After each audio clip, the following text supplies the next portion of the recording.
You just want attention." Stephanie's words hung in the living room, a sudden chill. My heart clenched, a lump forming in my throat. My own daughter. The girl I'd rocked to sleep, sacrificed dreams for, given 43 years of my life. She looked at me now with an impatience that felt like a judgment, like I was a burden. "Attention?" I whispered, feeling tears well up in the corners of my eyes. "Is that really what you think?" Stephanie glanced at her watch, a flicker of annoyance. Her phone, an extension of her hand, never left her grasp. Her fingers drummed on the screen, even as she spoke to me. "Mom, you really need to find something to do. A class, a senior group, or something. I can't be your only source of company." Each word, a fresh prick to my heart. I remembered the feverish nights, the promotions I'd passed up, the jewelry I'd sold to pay for her college when Mike lost his job. Something inside me broke, and at the same time, something hardened. I swallowed the lump, pushed myself up. My 67 years announced themselves with a pop in my knees. "You know, Stephanie," I said, my voice steady despite the tremor in my hands.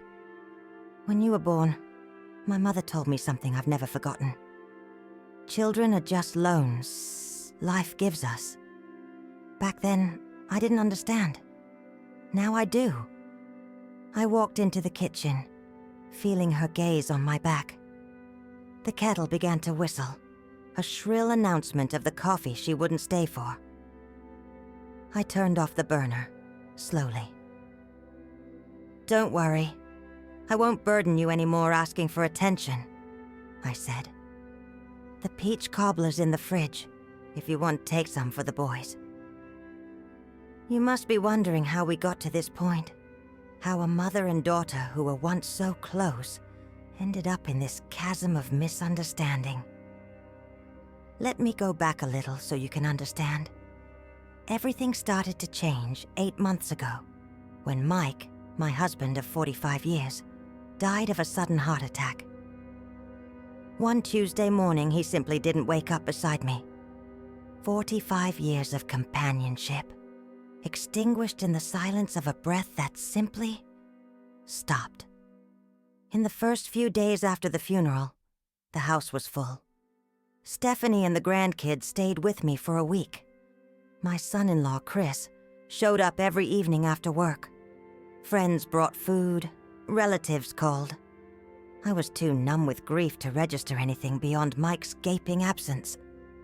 Then, little by little, like the tide receding, everyone went back to their lives. It's natural, I know. The world keeps turning, even when your own heart shatters. Stephanie went back to her house, 20 minutes from here. The daily phone calls became weekly, the visits every other week. "Mom, are you okay?" she'd ask on the phone.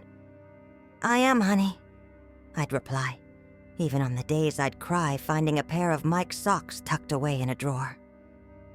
Our house, once filled with his laughter, the rustle of the newspaper, the sound of the TV tuned to football games, became a museum of memories. Every corner held a piece of our history. The armchair where he'd nap after Sunday dinner. The spot at the table that remained empty. The side of the bed I couldn't bring myself to occupy. The nights were a torment. The silence screamed. I'd turn on the TV just for the drone of a human voice, filling the void. Sometimes I'd talk to myself just to hear a voice in the apartment. "Mike, I forgot to water the plants," I'd say, as if he'd answer from the kitchen. That's when I started calling Stephanie more. Not every day. I didn't want to be a nuisance. Just when the loneliness became unbearable. When the silence became deafening. "Honey, do you want to come over for some coffee?" I'd ask, trying to sound casual. "Can't today, Mom. I'm on a deadline at work. Maybe this weekend? We'll see. The boys have soccer games on Saturday, and Sunday we're going to Chris's parents' house. I understood. Stephanie was 43, an architect with a career, 2 teenage boys, a marriage. Her life was a whirlwind between meetings, projects, the boys' activities, social commitments. I didn't want to be a burden. But God, how I longed for a real conversation. I tried to get closer to the neighbors, but in our building, most were young couples or people who left early and came back late.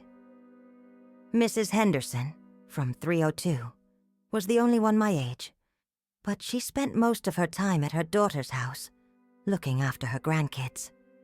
I started manufacturing reasons to call Stephanie, a recipe I wanted to share, a question about how to use the new banking app, a show I saw on TV that I thought she'd like.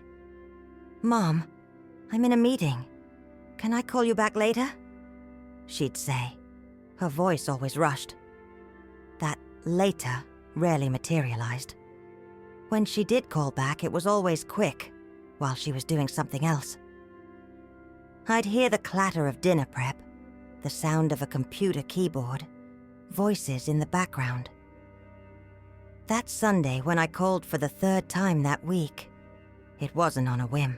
It was because I'd woken up with a familiar ache in my chest, remembering it had been exactly 8 months since Mike had passed. 8 months without holding his hand. 8 months without hearing his deep, rumbling laugh. I needed a hug, a sympathetic look, someone to simply tell me the pain wouldn't last forever.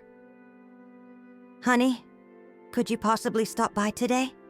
I made that peach cobbler you like," I said, trying not to sound desperate. There was a sigh on the other end of the line.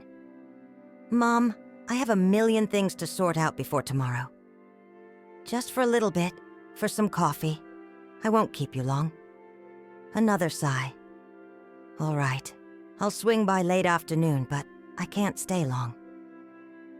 I spent the morning tidying the already immaculate house. I wiped down the picture frames on the shelf, where we smiled in happier times. Me, Mike, Stephanie still little. Then Stephanie as a teenager, graduation, wedding, the grandkids being born. A lifetime captured in frames. I made the peach cobbler, just the way she liked it since she was a kid. I set the dining room table with the lace tablecloth we only used for special occasions. I put out the fine china teacups we got as a wedding gift. I wanted it to be beautiful, inviting. When the doorbell rang, my heart quickened with anticipation. I opened the door with a smile that quickly crumbled when I saw her expression. Stephanie hurried in, phone in hand, her eyes already scanning past me. "Mom, I can't stay. I have a million things to sort out before tomorrow," she repeated, barely stepping inside. "Just a quick coffee, honey. I made that peach cobbler you like," I insisted, trying to hide the tremor in my voice. That's when I felt her irritation grow. She took a deep breath, that familiar, exasperated sigh. "Mom, you called 3 times this week. I have work. I have the boys. I have the house." "I know, sweetie, but you just want attention." And so, we're back to the moment this story began. Me, standing in the kitchen, reeling from the sting of those words. Stephanie, impatient, checking her watch. She grabbed her purse, looking slightly regretful, but not enough to stay. "I really have to go, Mom. The boys are by themselves. I'll call you tomorrow, okay?" I nodded in silence. What else could I do? After the door closed, I stood in the middle of the living room, looking at the set table, the empty teacups, the untouched cobbler. The house, silent again. "You just want attention." The words replayed in my mind as I put everything away. I wrapped up the cobbler, knowing I'd eat a small slice for breakfast, and the rest would just harden in the fridge. I washed the unused teacups and put them back in the cabinet. I sat down in Mike's armchair and finally let the dam break. They weren't just tears for his absence, but for the realization that to my daughter, my loneliness was an inconvenience. My need for connection, a burden. Was that really it? Did I just want attention? As if it were a whim, a petulant child throwing a tantrum. I looked at the phone, thinking about calling her, explaining how I felt. But something stopped me. A shred of pride, maybe. Or the certainty that she wouldn't understand. That night, I lay awake, tossing and turning, thinking about everything that had happened. Her words. My life now. What was left for me?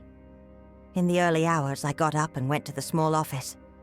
I turned on the computer, the one Mike had patiently taught me how to use. I opened the browser and typed, senior classes. Maybe Stephanie was right about one thing. I needed to find something to fill my days. Not because it was wrong to want my daughter's company, but because I needed to rediscover who Susan was, beyond Mike's wife and Stephanie's mother.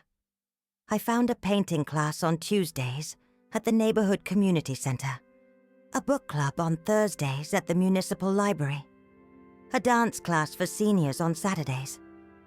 I wrote everything down in a little notebook, feeling a flicker of resolve ignite.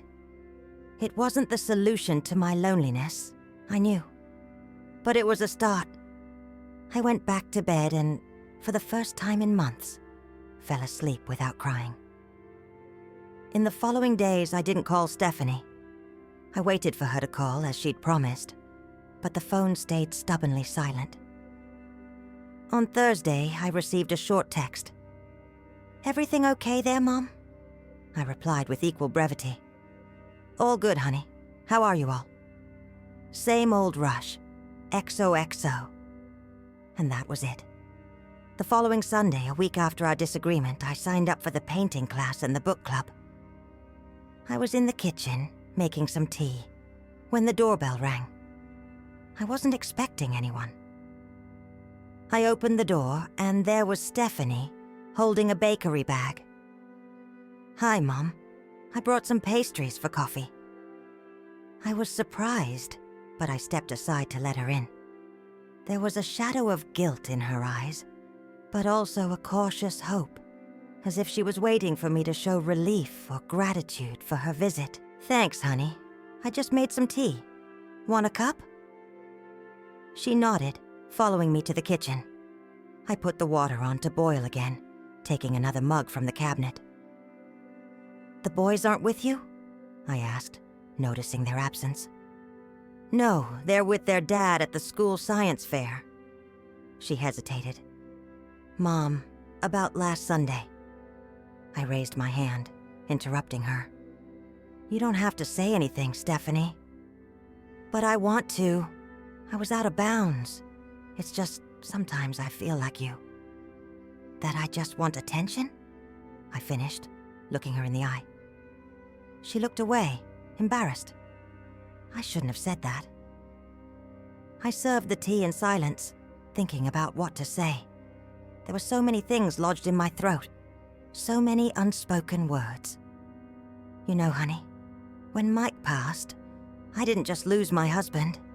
I lost my best friend, my confidant, my anchor, the person I shared everything with, from the biggest joys to the most trivial daily details."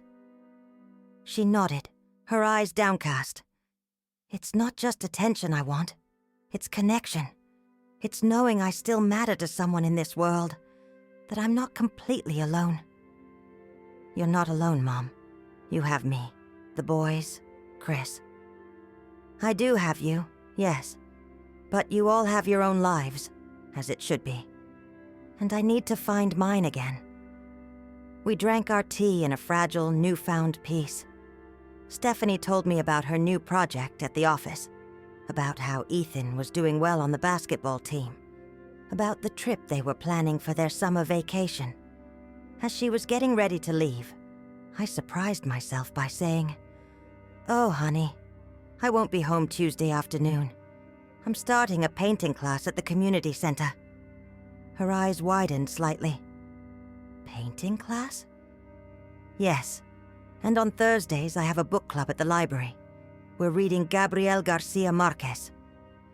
A small smile appeared on her lips. That's great, Mom. It is. I'm trying to follow your advice. Find something to do. She hugged me goodbye. A longer, tighter hug than usual. I'll call you during the week, she promised. After she left, I stood looking out the window, watching her get into her car and drive away. I felt a mix of emotions.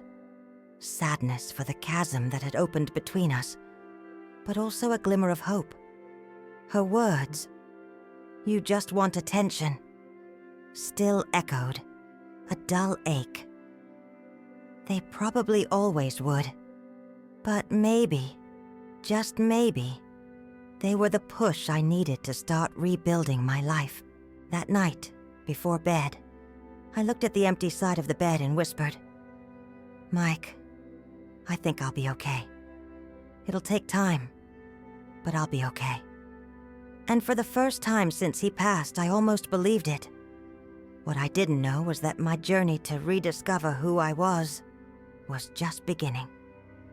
And that the surprises, some sweet, some bitter, that awaited me would forever change my relationship with Stephanie, and more importantly, with myself. But that's a story for another time. When I walked into the classroom at the community center that Tuesday, I felt like a teenager on her first day of school. My hands were sweating, clutching the art supplies I'd bought at the local store. The empty easel stared at me, challenging. Could I really do this? At 67, it seemed too late to unearth hidden talents. "First time painting?" A woman with gray hair and colorful glasses smiled at me as she organized her brushes. "Is it that obvious?" I replied, trying to hide my nervousness. "I'm Brenda. On my first day, I spilled an entire jar of blue paint on the floor." She laughed, a comforting sound that made me relax my shoulders. "You'll do great." The teacher, a middle-aged woman named Louise, taught us basic techniques. My first painting was a disaster, an attempt at a sunset that looked more like a troubled orange smear. But when I finished, I felt something I hadn't experienced in months. Satisfaction. "For a first time, it's great," Brenda said at the end of class. "Want to grab a coffee? There's a coffee shop nearby." I hesitated for a moment. I wasn't used to making new friends anymore. Mike and I had our circle, which had dwindled over time, with moves, with deaths. "I'd love to," I replied, surprising myself. At the coffee shop, Brenda told me she'd been widowed for 3 years. Her husband, Charles, had passed from cancer after 38 years of marriage. "The first few months, I could barely get out of bed," she confessed, stirring her coffee. "My daughter wanted me to move in with her across the state. I almost did." "What stopped you?" I asked, seeing my own reflection in her pain. I realized I needed to learn to live alone before I decided not to live alone anymore. She smiled, a smile that carried wisdom. "And you? Do you have children?" "A daughter, Stephanie." I hesitated, remembering our last interactions. She's busy with her own life. Brenda nodded, understanding. They always are. I returned home that day with something I hadn't felt in a long time. Lightness. I placed my painting attempt on the living room table and observed it. It was imperfect, amateurish, but it was mine. Something I created with my own hands. The phone rang. It was Stephanie. "How was the class, Mom?" "It was interesting," I replied without going into detail. A part of me wanted to share everything, about Brenda, about how it felt to create something, about the coffee afterward. But another part, still raw, preferred to keep this new experience just for myself, like a private treasure. "That's good," she said, and I realized she was expecting more. "The boys asked about you. Maybe we can stop by this weekend?" "Sunday would be fine," I replied. "But I have plans on Saturday." "Plans?" The surprise in her voice was a sharp intake of breath. "Yes, I'm going to the movies with a friend from my class." The silence on the other end of the line told me everything. Stephanie didn't expect that I could make friends, have my own plans, that I might not be sitting by the phone, eagerly waiting for her visit. "That's great, Mom. So we'll see you Sunday." After hanging up, I looked at the phone, thinking about how things change. For years, my life revolved around Mike and Stephanie. Now I was learning to revolve around myself. On Thursday, I went to the book club. There were 8 of us, most retired like me. We discussed 100 Years of Solitude, and I surprised myself by contributing opinions, recalling passages I'd read decades ago. It was there that I met Donna, a retired literature professor. She had sparkling eyes and a laugh that bubbled up from deep within. At the end of the meeting, she and Brenda invited me to the movies on Saturday. "They're showing a French film at the Art House Cinema," Donna explained.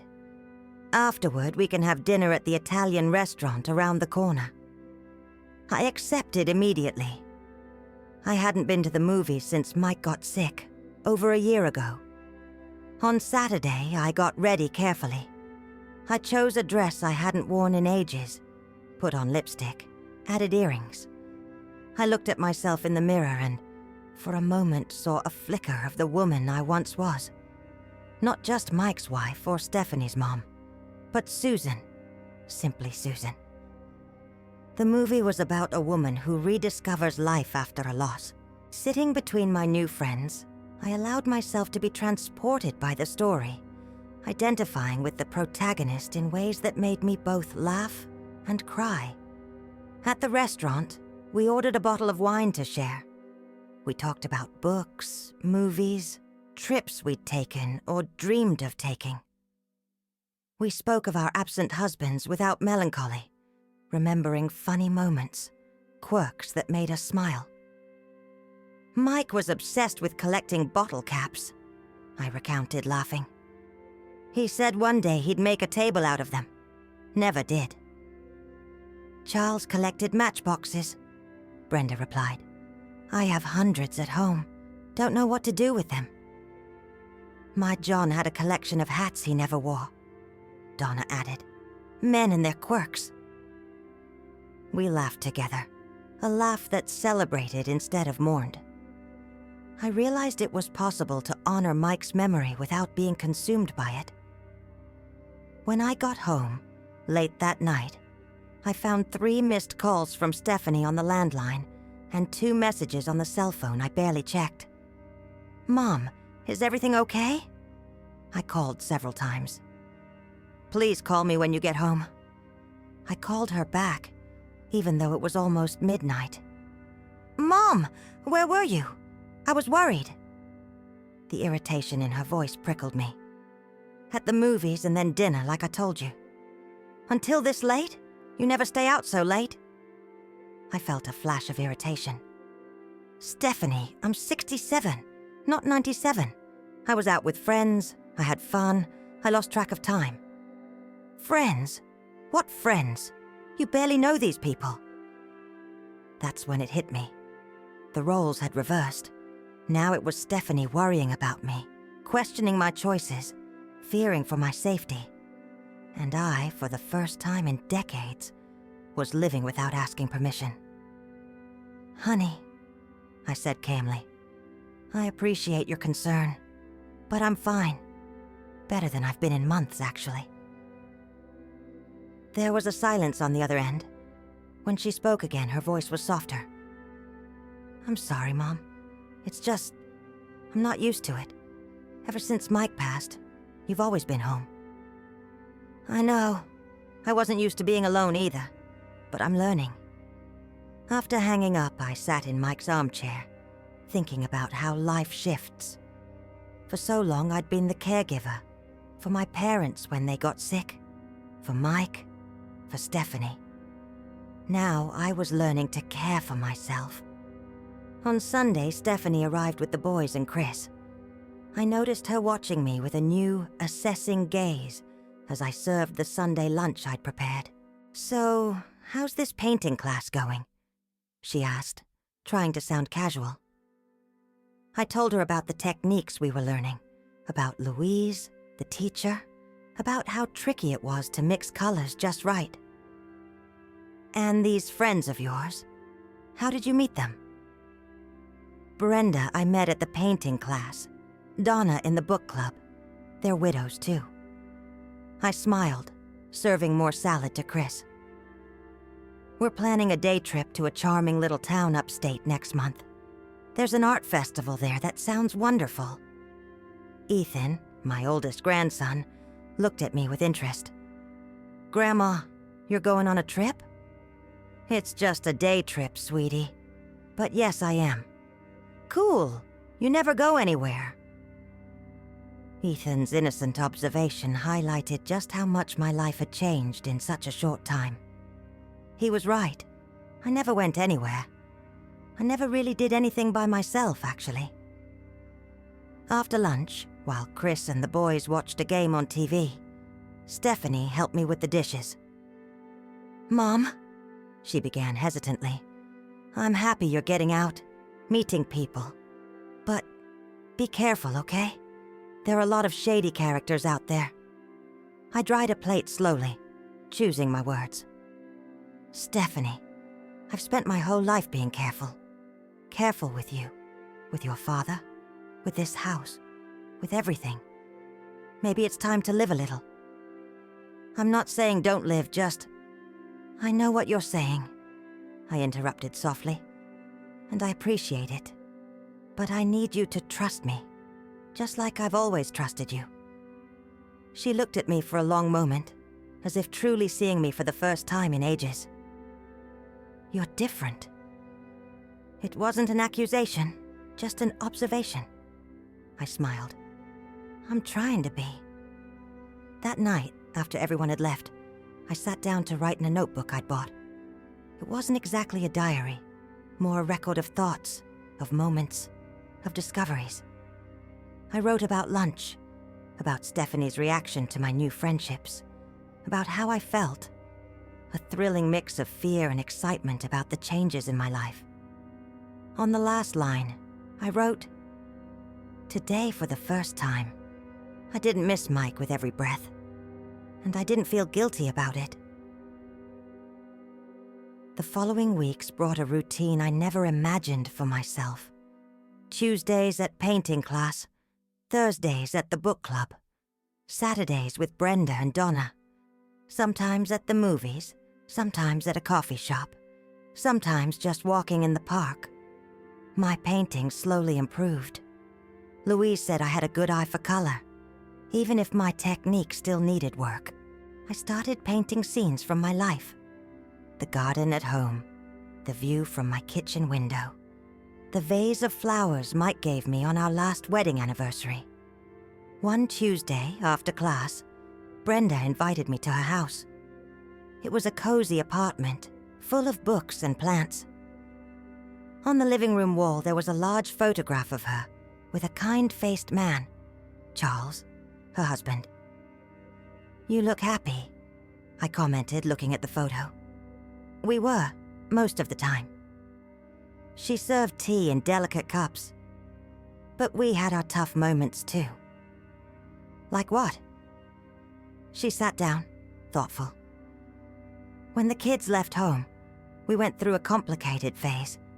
Suddenly it was just the two of us again, and we realized we'd become almost strangers, too focused on raising the children.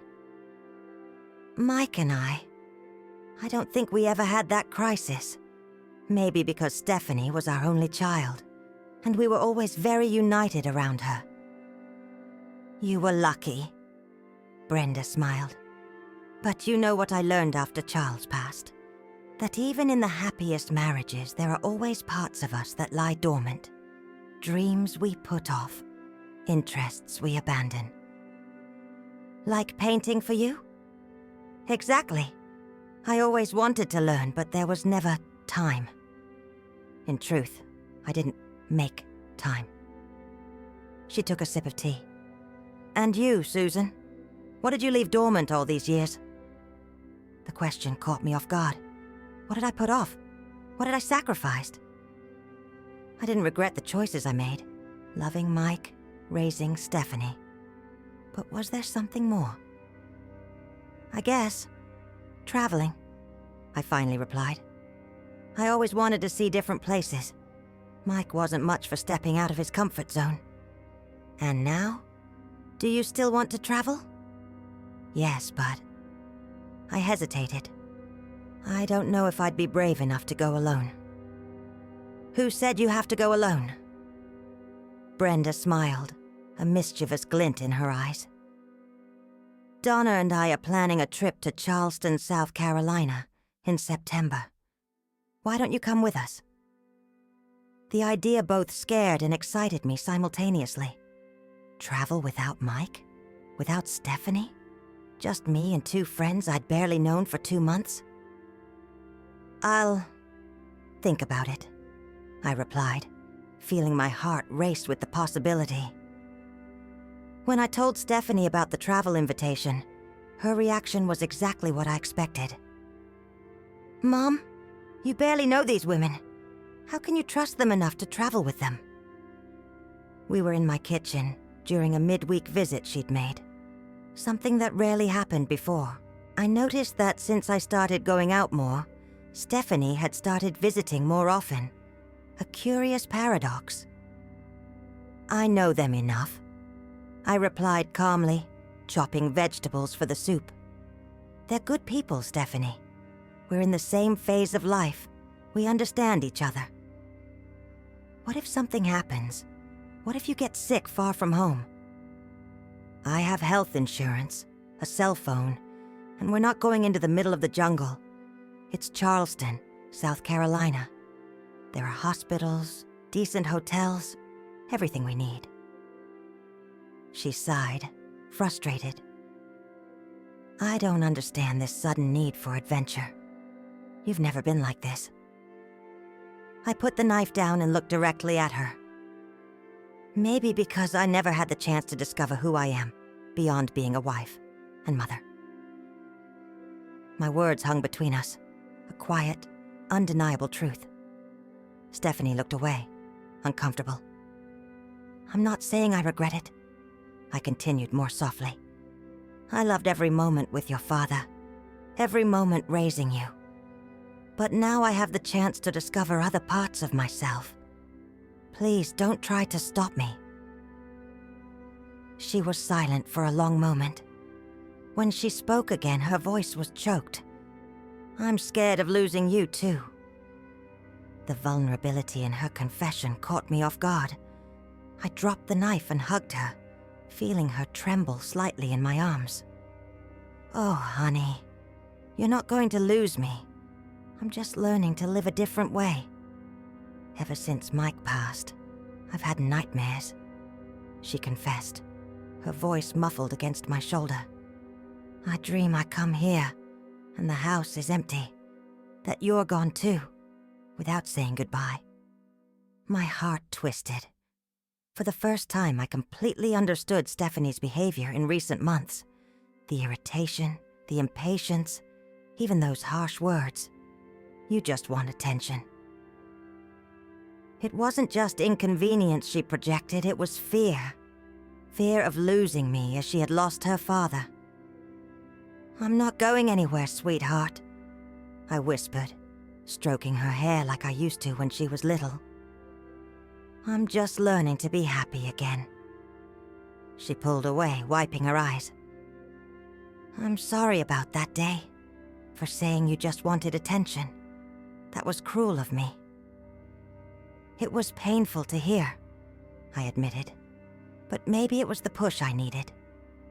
We finished preparing the soup together, chatting about the trip, about my new friends, about the paintings I was doing.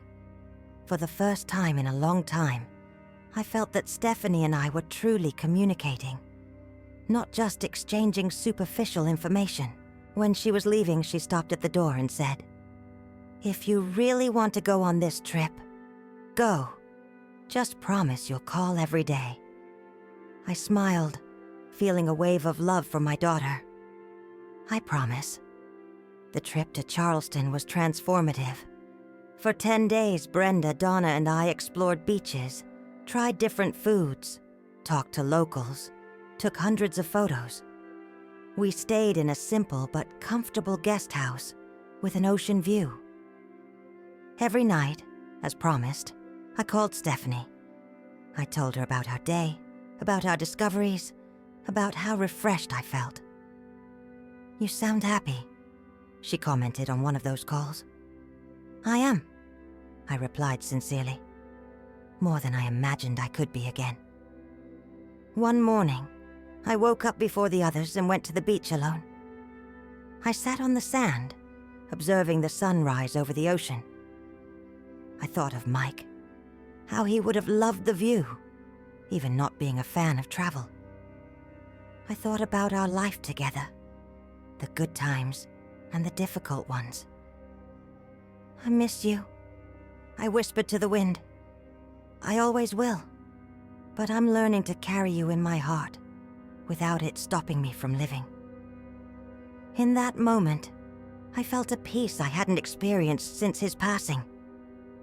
It wasn't forgetting. I could never forget Mike. But acceptance. Acceptance that life goes on, that it's possible to find joy, even after the most profound loss.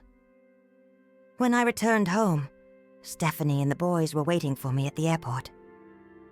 I hugged them tightly, genuinely happy to see them, but also carrying within me a new independence, a new understanding of who I was.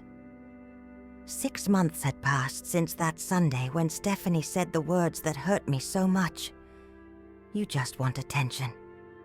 My life now is almost unrecognizable compared to that time. I'm still in painting class, now at an intermediate level. My works are hanging on the living room walls, coloring the space that once seemed so empty. The book club has become a fixed point in my week, and the literary discussions feed my mind in ways I didn't expect. Brenda, Donna, and I have become inseparable. We've already planned another trip, this time heading down south, looking for cooler weather and different scenery. Stephanie still expresses occasional concern, but there's a new respect in her words now, an acceptance that this is my choice. My relationship with her has changed, evolved. We're not just mother and daughter anymore, but two grown women learning to know each other again. She visits me regularly, but not out of obligation or guilt. Out of choice, out of a genuine desire to spend time with me. Sometimes I still feel Mike's absence like a physical ache. There are nights I wake up and reach for the empty side of the bed, momentarily forgetting he's not there anymore. There are special dates, our anniversary, his birthday, that are still hard to get through. But the difference is, now the grief doesn't paralyze me. It doesn't define me. It's just a part of who I am, alongside the joy I find in painting, in my friendships, in traveling, in time with my family. One Sunday afternoon, Stephanie showed up unannounced. She found me in the small spare room I'd turned into a studio, working on a new painting, a portrait of Mike based on an old photograph. "It's beautiful, Mom," she commented, looking over my shoulder. "Thanks. I'm still learning how to really capture expressions." She sat beside me, watching me work for a few minutes. "You know, I've been thinking a lot about that day, when I said you just wanted attention." I put down my brush, turning to her. We've talked about this, honey. It's forgiven. It's not about forgiveness. She hesitated. It's that I realized something. You never really asked for much attention, did you? You were always so independent, always taking care of all of us. Maybe I said that because it was easier than admitting my own fear of seeing you need me. Her words touched something deep inside me. We all need each other, Stephanie. In different ways, at different times. Yeah, but I was so used to being the daughter, to being taken care of, that I didn't know how to handle it when the dynamic shifted. She smiled sadly. I wasn't ready to see you vulnerable. And now? Now I see that you're stronger than I ever imagined. And that asking for help, for company, for support, it isn't weakness. I took her hands in mine, feeling emotion tighten my throat. You know what I've learned these past few months? That all of us at some point just want to be truly seen. And there's nothing wrong with that. She nodded, her eyes shining with unshed tears. I love you, Mom. I love you too, honey. That night, after Stephanie left, I went back to my studio and finished Mike's portrait. It wasn't perfect. The lines around his eyes weren't exactly as I remembered. The smile didn't quite capture the warmth of the original. But there was life in it. There was love. I hung it on the bedroom wall, where I could see it every morning when I woke up. Not as a reminder of what I'd lost, but as a celebration of what I had, of what I still have, in different ways. The truth is, life after a loss is never truly the same. There's no moving on, as if nothing happened. There's only moving forward, carrying the imprints of those we love with us, allowing those marks to shape us without completely defining us. When I lie down to sleep now, I don't feel suffocated by the silence anymore. I hear the sounds of the night, the wind in the trees, a car passing occasionally, the tick-tock of the old clock in the living room. Sounds of life continuing. And as for those words, you just want attention, that once sliced so deeply? Now I understand that all of us, in our humanity, want to be seen, to be heard, to be understood. We want to know we matter to someone in this vast, indifferent world. It's not just attention we're looking for. It's connection. It's belonging. It's love. And there's absolutely nothing wrong with that.